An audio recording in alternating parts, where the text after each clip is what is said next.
فروخی نعمت. خدا نگهبان. با همو افسانه ها برای همو فریاد کرده. مقصدی فریاد کردن من رو میخواهی دونی. مقصدی فریاد کردن من این است که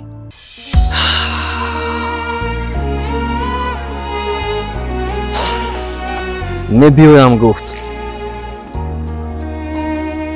خیر شاید بیاد.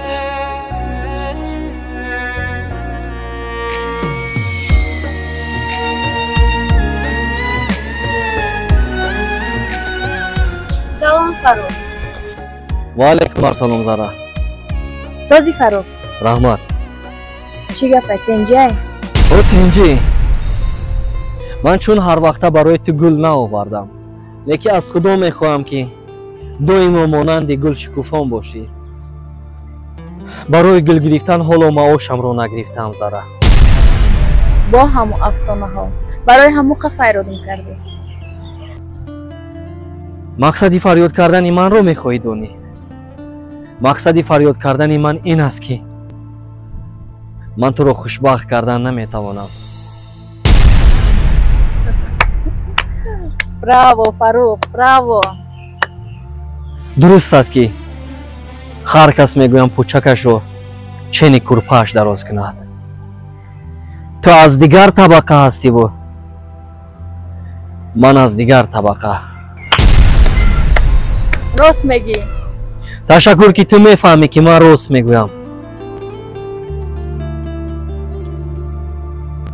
لیکن یک چیز رو فراموش نکن زارا. من اشکارو گام میزنم. من امروز نه شاید فردا تو رو خوشبخت کردن توانم. من با امروز خوشبختی در کار، آینده نه.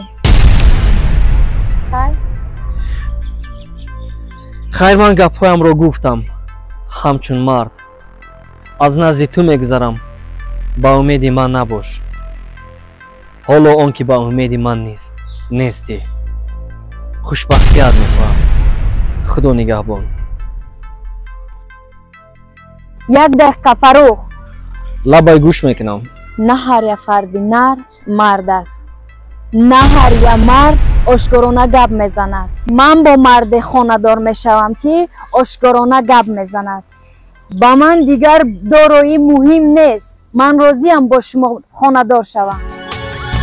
زیار یکو کانی زر نیابی زی دریا